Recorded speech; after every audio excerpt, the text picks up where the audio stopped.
The worn sneakers caught my eye first. Then the faded Save Mart uniform, the green polo shirt with the name tag barely hanging on by a single pin. The way my daughter Alice kept her head down, her fingers moving slowly across the table, separating pennies from nickels from dimes, counting coins, to buy a small coffee. I stood frozen in the middle of Westfield Mall's food court, my purse clutched against my chest, watching a woman I almost didn't recognize. This couldn't be my Alice. My Alice wore scrubs from Cedars-Sinai Medical Center. My Alice drove a brand new Toyota Highlander, the one I'd helped her buy just 2 years ago. My Alice was a registered nurse in the emergency department, making $85,000 a year, married to a nice accountant named William, living in a charming colonial house on Maple Street with my 4-year-old granddaughter Lily. This woman, this thin, exhausted, trembling woman pushing coins around a food court table at 2:30 on a Wednesday afternoon, this couldn't be her. But it was. Alice! I walked toward her table, my heart hammering against my ribs. At 62 years old, I thought I'd felt every kind of fear there was. I'd buried my husband Robert 3 years ago, watched him collapse in our kitchen from a massive heart attack, held his hand while we waited for the ambulance that came too late. I thought that was the worst fear I'd ever know. I was wrong. Sweetheart, I stopped at her table. What are you doing here? Where's Lily? Alice's head snapped up, and I saw it, that flash of pure terror in her eyes there, and gone in half a second before she forced a smile that didn't reach anywhere near her eyes. Mom, hi, what are you? I didn't expect. I just finished my checkup at Dr. Patterson's office. I slid into the seat across from her without waiting for an invitation. Now answer my question.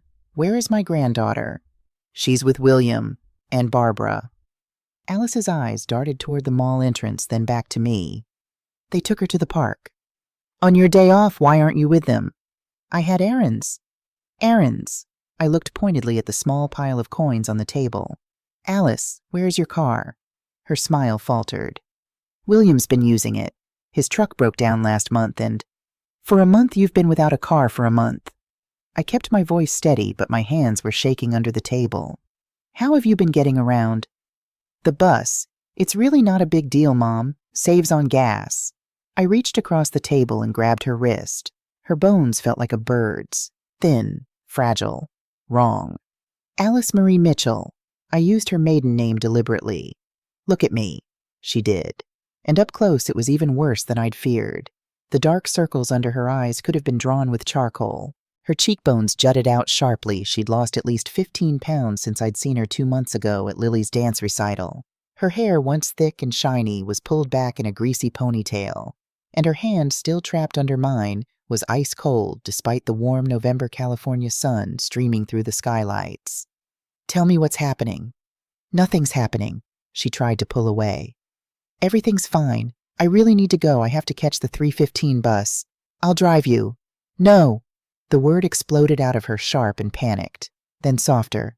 No, Mom, please. I'm fine. I need to go. She stood up. I stood up with her. Then I'm coming with you. Mom? Alice. I was a real estate attorney for 33 years. I've deposed witnesses, cross-examined hostile defendants, and negotiated with people who made a career out of lying. I stepped closer to her, lowering my voice. Do you really think I can't tell when my own daughter is in trouble? Her lower lip trembled. Sit down, I said, gentler now. Let me buy you some lunch. Real food. When's the last time you had a proper meal? She didn't answer, but she sat. I went to the Chinese place and ordered everything: orange chicken beef and broccoli fried rice, egg rolls, lo mein. Enough food for 4 people. When I came back, Alice was staring at her phone, her leg bouncing anxiously under the table. He's tracking you, isn't he? I set the tray down. William? She didn't deny it. She just picked up the chopsticks and started eating. And the way she ate, God, the way she ate. Fast and desperate, barely chewing like a starving animal who expected someone to snatch the food away at any moment. I'd seen that kind of eating before, in a documentary about women escaping abusive relationships. Alice! I pushed the container of lo mein toward her. Please, talk to me. I can't. Why not? Because if I tell you, it'll make everything worse. Tears spilled down her cheeks, dripping onto the food court table. Please, Mom, just let it go. Let what go? She wiped her face with a paper napkin, her hands shaking. All of it. William and Barbara, they control everything now. The house, the car, my credit cards, my bank accounts. Everything. Her voice dropped to a whisper. And if I don't do exactly what they say, if I try to leave or tell anyone, they said they'll take Lily away from me. Forever. The noise of the food court, the screaming toddlers, the teenagers laughing, the muzak playing over the speakers, it all faded into static. How? My voice came out hoarse. How did this happen? The story came out in fragments, broken pieces that I had to assemble like a shattered mirror. 6 months ago, William lost his job. He told Alice it was corporate downsizing, the company was cutting staff. His mother Barbara suggested they move in with her temporarily. Just until William finds something new, she'd said. It'll save you money. Alice didn't want to go. She liked their house on Maple Street, the one I'd helped them buy, the one I'd given them $50,000 toward as a wedding gift. But William begged. Barbara insisted. And Alice, trying to be a good wife, agreed. The day after they moved out, the locks on the Maple Street house were changed. Barbara said the house was always in William's name, only Alice said, her voice flat with exhaustion. She said my name was never on the deed. I tried to show her the paperwork, but she said those were copies, not originals. She said I must have misunderstood. I felt my jaw tighten. I'd personally reviewed those documents before the closing. Alice's name was on that deed. I was certain of it. Then William needed my car. Just for job interviews, he said. That was 4 months ago. I haven't driven it since. And your job at the hospital? Alice laughed, a horrible, hollow sound. Barbara convinced me to quit. She said Lily needed me at home, that I was being selfish, that a good mother wouldn't choose her career over her child. She stabbed at a piece of orange chicken. After I quit, I tried to go back, but they'd already filled my position. Hospitals don't hold jobs for people who walk away. So you're working at Save Mart. Part-time, 20 hours a week. It's all I could get. She pushed the food around her plate. Not that it matters. I never see any of that money. What do you mean? William had me sign some papers. He said it was for a joint account so we could manage our finances together as a family. She finally looked up at me, and the shame in her eyes broke my heart. I didn't read them carefully, Mom. I trusted him. I trusted her. And now I can't access any of my accounts. Everything I earn goes directly to them. Barbara gives me $20 a week for expenses. That's it. $20. It's enough for bus fare, mostly. I thought about the coins she'd been counting. The small coffee she couldn't quite afford. Alice, have you talked to the police? I tried. Another bitter laugh. I went to the station 3 weeks ago. Told them everything. The officer was nice enough, but he said it was a civil matter, not criminal. Because William is my husband and I signed those papers voluntarily, there's nothing illegal about him having access to my money. She shrugged a defeated gesture. He told me to get a lawyer, but lawyers cost money, and I don't have any. I have money? Mom, no. You can't get involved. If Barbara finds out, where are you living, Alice? She went quiet.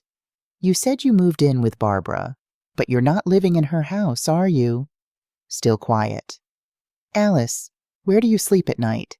Her voice, when it finally came, was barely a whisper. The garage. I felt the world tilt sideways. Barbara said it was temporary, until I proved I could be responsible. Alice wouldn't meet my eyes. She gave me an air mattress, a space heater. There's a bathroom in the house I can use, but only at certain times. She swallowed hard. Lily's room is upstairs. I can hear her sometimes at night crying for me, but I'm not allowed up there unless Barbara says so. I couldn't speak. I couldn't breathe. My daughter, my brilliant, compassionate, hard-working daughter who had graduated nursing school with honors, who had saved lives in the emergency room, who had married William Crawford because she believed he was a good man from a good family, sleeping in a garage, while her 4-year-old daughter cried for her upstairs. I can't lose her, Mom. Alice grabbed my hands across the table, her grip desperate. Lily is everything to me, and Barbara keeps saying, she keeps reminding me that she has a lawyer ready, that if I try to leave, if I try to take Lily, she'll prove I'm an unfit mother. She has photos of the garage where I sleep. She has records of every shift I've worked. She'll tell the court I chose to live in a garage, that I prioritized my job over my child. Alice's voice cracked. And who would the court believe, a rich widow with a nice house and a good lawyer? Or me? I pulled my hands free and stood up. Mom, where are you going? I'm going to fix this. You can't. You don't understand. No. I leaned down, cupping her face in my hands the way I used to when she was small and frightened of thunderstorms. You don't understand. I was a fraud attorney for 33 years. I have seen every dirty trick, every forged signature, every illegal scheme that greedy people use to steal what doesn't belong to them. And what Barbara and William are doing to you, it's not just cruel, Alice. It's criminal. But give me 2 weeks. I pressed my forehead against hers. Go home. Act normal. Don't let them know we talked. Can you do that? Mom, I'm scared. I know, baby. I know. I kissed her forehead. But I promise you on your father's grave I will get you and Lily out of this. Do you trust me? She nodded, tears streaming down her face.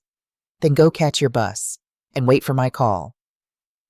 That night I sat in Robert's old reading chair, staring at his photograph on the mantel. They're hurting our girl, Robert, I whispered into the darkness. They're hurting her, and they think they're going to get away with it. I picked up my phone and made 3 calls. The first to Margaret Thompson, my former paralegal now working at a top family law firm. The second to David Wilson, an old colleague turned private investigator. The third to First National Bank. Then I got in my car and drove to Maple Street. The for rent sign in the front yard glowed under the streetlight.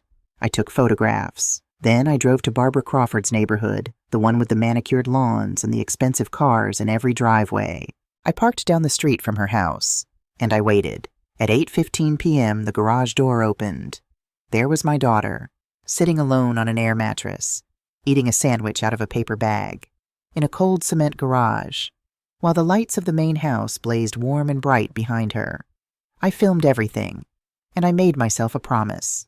Barbara Crawford had no idea who she was dealing with, but she was about to find out. The next 48 hours changed everything I thought I knew about my son-in-law. Margaret Thompson called me on Thursday morning, her voice tight with controlled anger. Claire, you need to sit down for this. I was already sitting at my kitchen table, surrounded by legal pads covered in notes, empty coffee cups, and printouts from public property records. I hadn't slept more than 3 hours since I'd watched my daughter eat a sandwich alone in that garage. Tell me. The house on Maple Street. I pulled the original deed from the county recorder's office. Margaret paused. Alice's name is on it. Clear as day. Joint tenancy with right of survivorship, both Alice Mitchell Crawford and William Crawford. I knew it. I reviewed those documents myself before the closing. There's more. Someone filed an amended deed 6 months ago. It removes Alice's name entirely and lists William as the sole owner. My hand tightened around the phone. That's impossible. Alice would have had to sign. She did sign, or at least there's a signature that's supposed to be hers. Margaret's voice dropped. Claire, I had a handwriting expert take a preliminary look. Off the record. He says the signature is inconsistent with Alice's known samples. The pressure points are wrong. The letter formations don't match. It's forged. Almost certainly. And that's not all. William has been collecting rent on that property for 5 months. $3,800 a month. All of it going into an account solely in his name. I did the math quickly. $19,000. Stolen from my daughter through a forged document. Margaret, that's criminal fraud. Yes, it is. And it gets worse. My stomach dropped. How can it possibly get worse? I'll let David tell you. He's been doing surveillance for 2 days now. He found something significant. David Wilson called me an hour later. In 30 years of friendship, I'd never heard David sound shaken. He was a former Marine, a man who'd seen combat, who'd spent 2 decades investigating the worst of human behavior. Nothing rattled him. Until now. Claire, I've been following William Crawford since Tuesday night.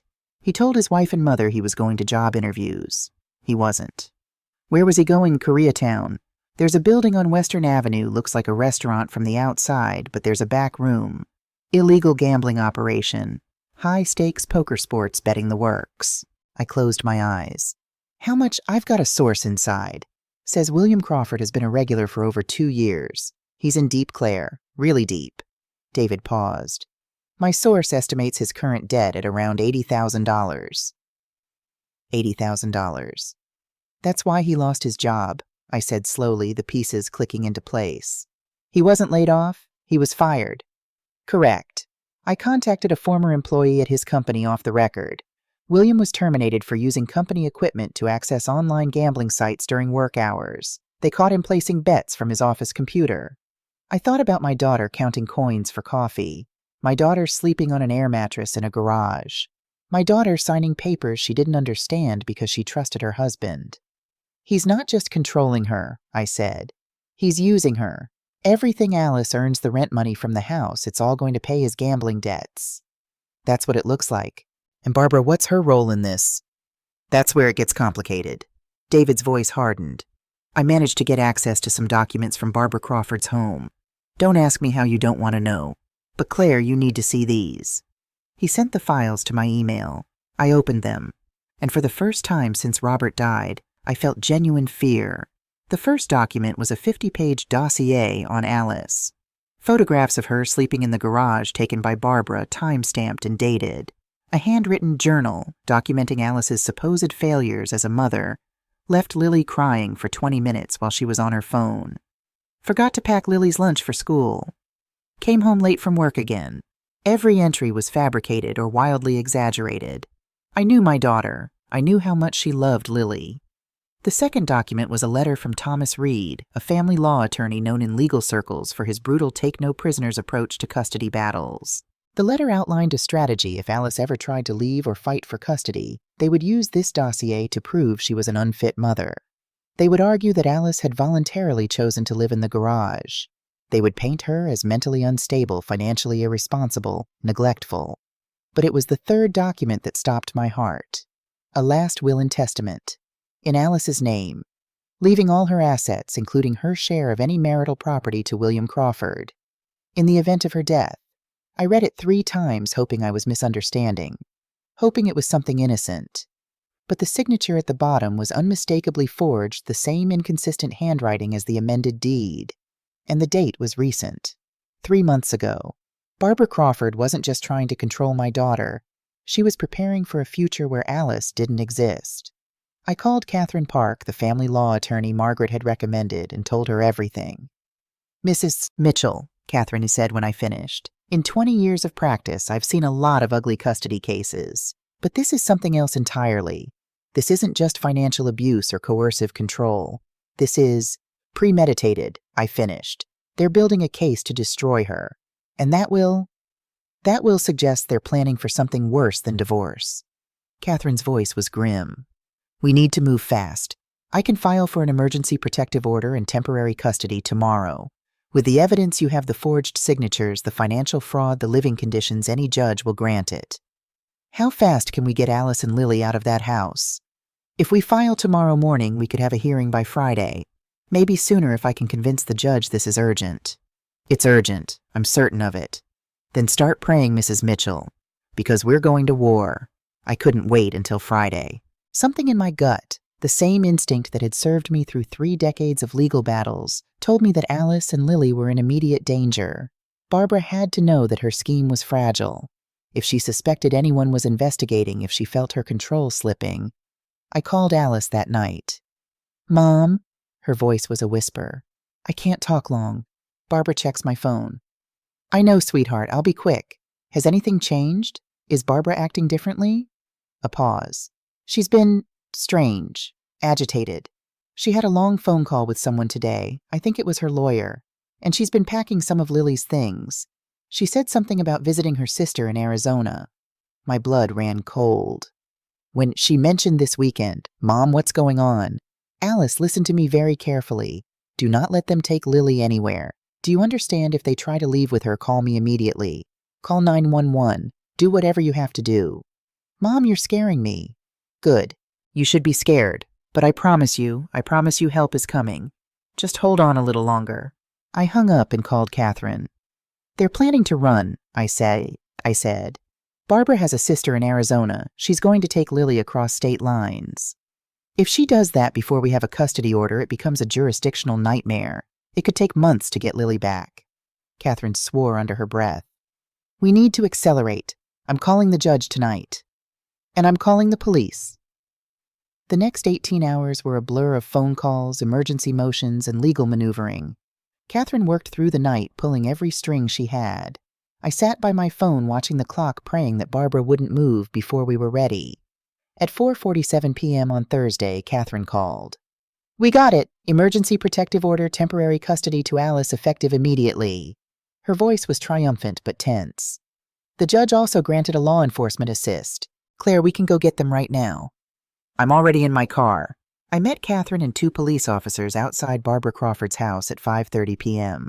The sun was setting behind the manicured hedges, casting long shadows across the perfect lawn. "Mrs. Mitchell," one of the officers said, "let us do the talking. This could get complicated." "I understand." We walked up the driveway. Catherine rang the doorbell. Barbara Crawford opened the door. She was dressed impeccably as always, cream-colored blouse, pearl earrings, not a hair out of place. But her eyes, when she saw the police officers, went wide with shock. "What is this? What's going on, Mrs. Crawford?"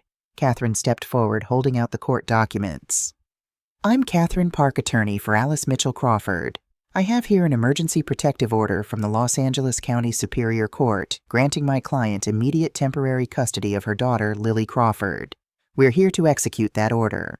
"This is ridiculous." Barbara's voice rose. "You can't just barge into my home." "Ma'am," the officer said firmly, "we have a court order and authorization to ensure the safe transfer of the minor child. Please step aside." "William!" Barbara screamed into the house. "William!" William appeared behind his mother, his face pale. He looked at the police officers, at Catherine, at the legal documents, and then his eyes found me. "Mrs. Mitchell," he said weakly, "I don't understand what's happening." "Yes, you do." I stepped forward, my voice steady, despite the rage burning in my chest. "You understand perfectly. You've been stealing from my daughter for months, forging her signature, taking her money to pay your gambling debts, and your mother has been keeping her prisoner in your garage while she builds a case to take Lily away forever." Barbara's face twisted with fury. "That's slander I'll sue you for." "You'll sue no one." Catherine cut her off. "We have evidence of forged documents, financial fraud, and coercive control. We also have a very interesting document, a forged last will and testament in Alice's name prepared without her knowledge or consent. Would you like to explain to these officers why you have a will ready for a woman you claim is perfectly fine?" The color drained from Barbara's face. I have no idea what you're talking about."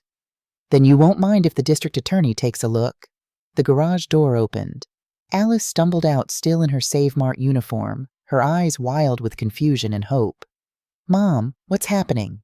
"It's over, sweetheart." I opened my arms and she ran into them. "It's over. We're taking you and Lily home." "Lily," Alice pulled back, looking frantically toward the house. "Where's Lily?" "I'll get her." The second officer moved toward the door. "Ma'am, where is the child?" Barbara didn't answer. She stood frozen, her perfectly manicured hands clenched at her sides. William broke. "She's upstairs," he said quietly, not meeting his mother's eyes. "Second door on the left. Her room." "William," Barbara hissed. "What are you doing?" But William just shook his head. He looked exhausted, defeated. "It's over, Mom. It's been over for a while. We just didn't want to admit it." 2 minutes later, the officer came back down the stairs, carrying Lily.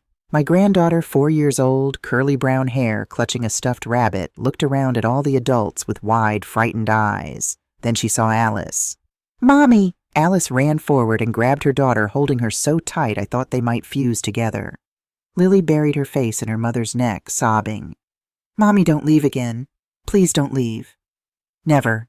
Alice was crying too, tears streaming down her face.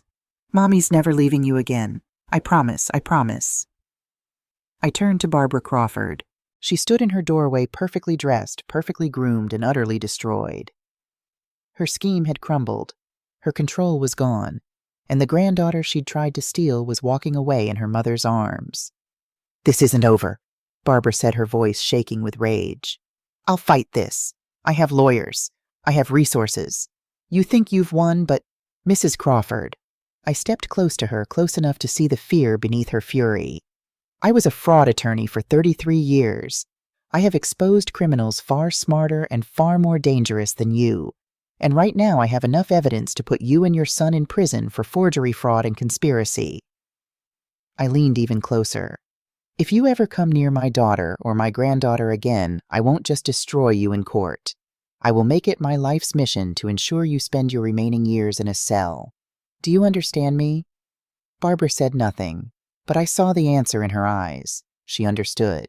I turned and walked away toward the car where Alice sat in the back seat, Lily curled in her lap. My daughter looked up at me through the window, tears still wet on her cheeks. "Thank you," she mouthed. I nodded. We had won the first battle, but the war wasn't over yet. Alice wore the only professional outfit she still owned, a black dress that hung loose on her frame, a reminder of everything she'd lost. Catherine had told her not to alter it. "Let the judge see what they did to you," she'd said. "Sometimes the truth speaks louder than words." I sat in the front row directly behind my daughter. My hands were folded in my lap, but inside my heart was racing. This wasn't a criminal trial, not yet. The district attorney was still reviewing the evidence of forgery and fraud. Today was about custody, property, and divorce. Today was about getting Alice's life back. Barbara Crawford sat on the opposite side of the courtroom, her spine rigid, her face a mask of cold composure. She wore a designer suit and diamond earrings, the picture of wealth and respectability. Her attorney, Thomas Reed, shuffled papers beside her with the confidence of a man who'd never lost a case he truly wanted to win. William sat at the end of their table as far from his mother as possible. He looked like he hadn't slept in days. His suit was wrinkled. His eyes were hollow. I'd heard through Catherine that William had checked himself into a gambling addiction treatment program the day after we took Lily. 90 days inpatient.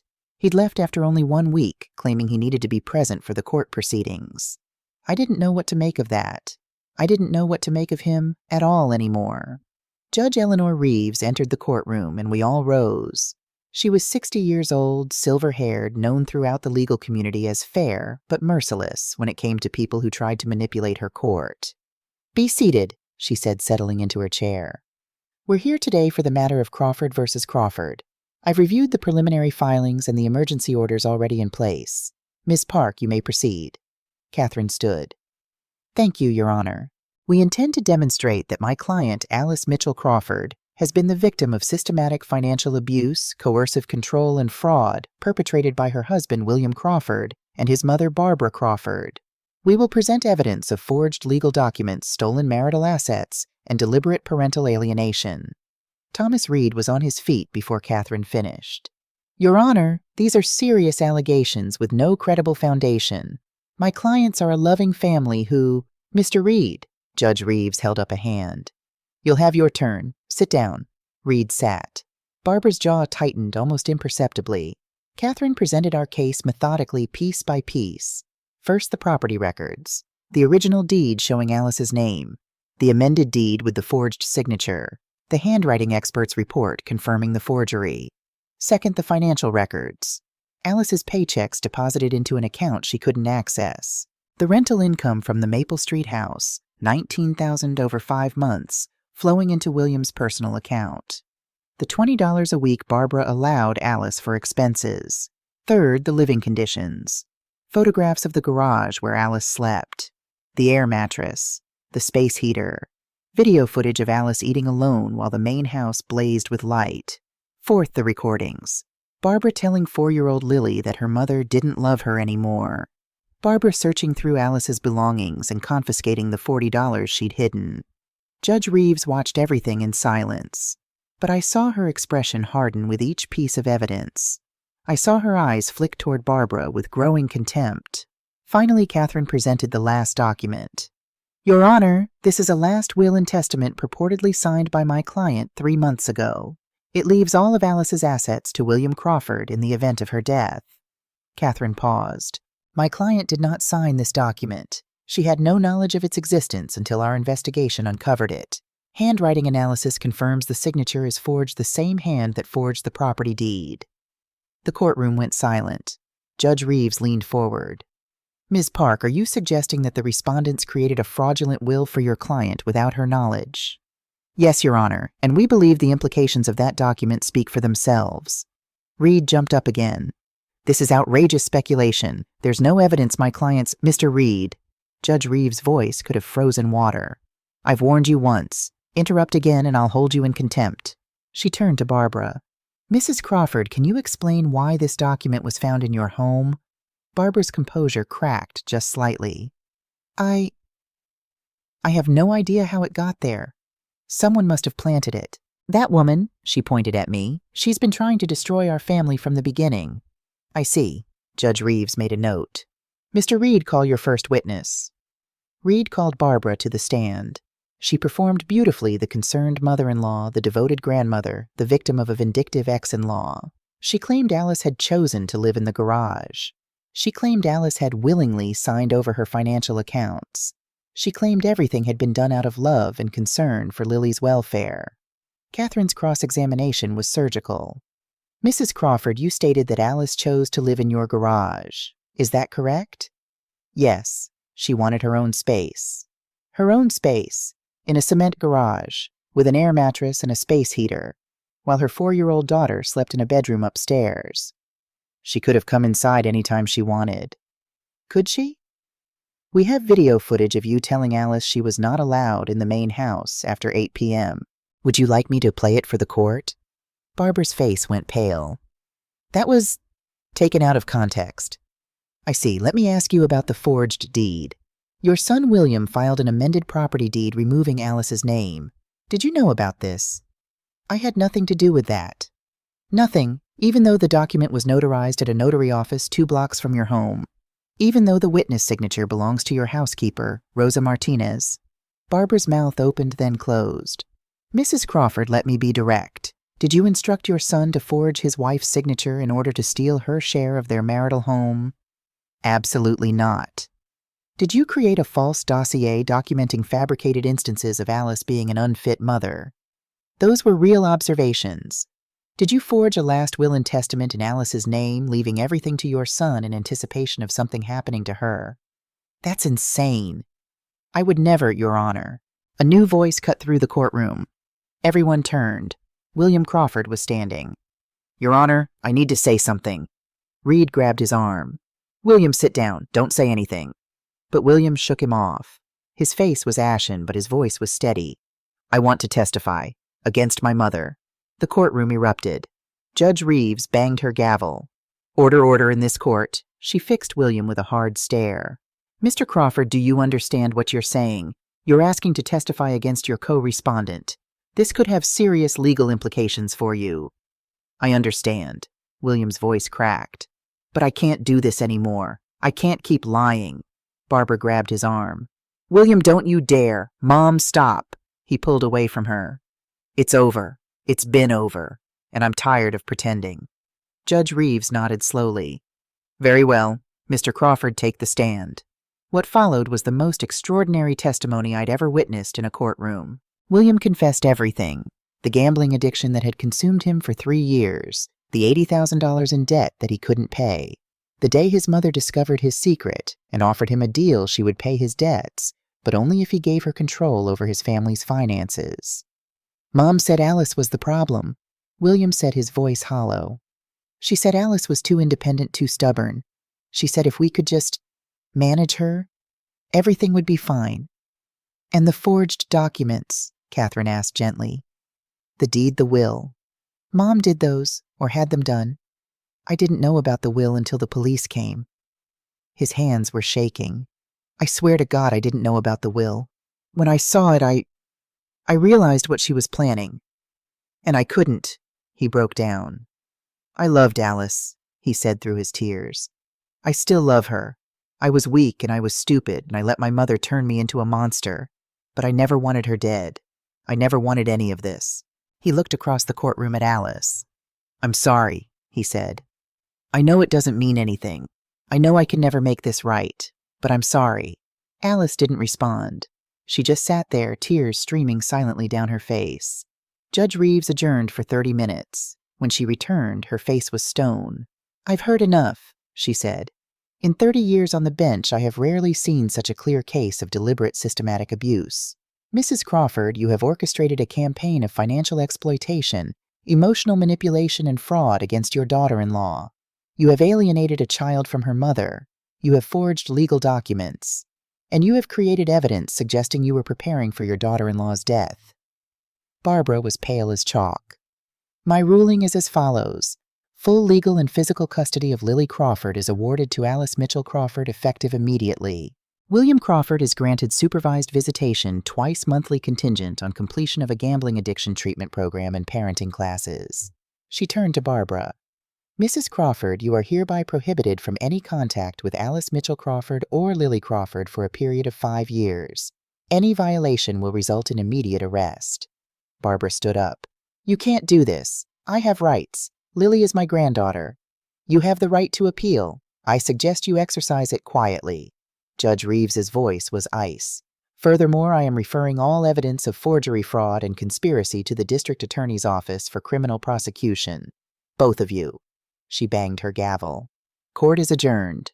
6 months later, I helped hang streamers in the backyard of the house on Maple Street. The oak tree was full of summer leaves. A new swing hung from its strongest branch. Lily had picked it out herself. Pink ropes, white seat, perfect for a 5-year-old who loved to fly. Alice came out of the house carrying a birthday cake. Chocolate with strawberry frosting, Lily's favorite. Mom, can you help me with the candles? I looked at my daughter. Really looked at her. She'd gained back the weight she'd lost. Her hair was shiny again, her eyes bright. She'd returned to nursing not at Cedars-Sinai, but at a community clinic nearby. The hours were better, the pay was less, but she was home every night to tuck Lily into bed. You look beautiful, I said. She smiled a real smile, one that reached her eyes. I feel beautiful, for the first time in a long time. The party was small. A few children from Lily's kindergarten class. Some neighbors. Margaret Thompson came and David Wilson. Catherine Park sent flowers. William came too. He'd completed his 90-day treatment program. He had a new job at a small accounting firm in San Diego, entry level, a fraction of what he used to make. He drove a used Honda now instead of Alice's Highlander. He stood at the edge of the party watching Lily play, not quite part of things, but not unwelcome either. When Lily saw him, she ran over and hugged his legs. Daddy, did you see my new swing? I did, sweetheart. It's beautiful. Gamma Claire got it for me. Push me later. If your mom says it's okay. Lily looked at Alice. Alice hesitated, then nodded. After cake, she said. William's eyes met mine across the yard. He nodded once, a small acknowledgement. I nodded back. I would never forgive him for what he'd done to my daughter. But he was Lily's father, and he was genuinely trying to become someone worthy of that title. Barbara was serving 18 months in a minimum security facility. Fraud, forgery, conspiracy. She'd be out in a year with good behavior. Thomas Reed had tried every appeal, every motion, every legal trick in the book. None of them worked.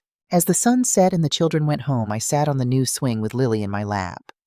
Gamma Tiao. Yes, sweetheart. Why did Grandma Barbara have to go away?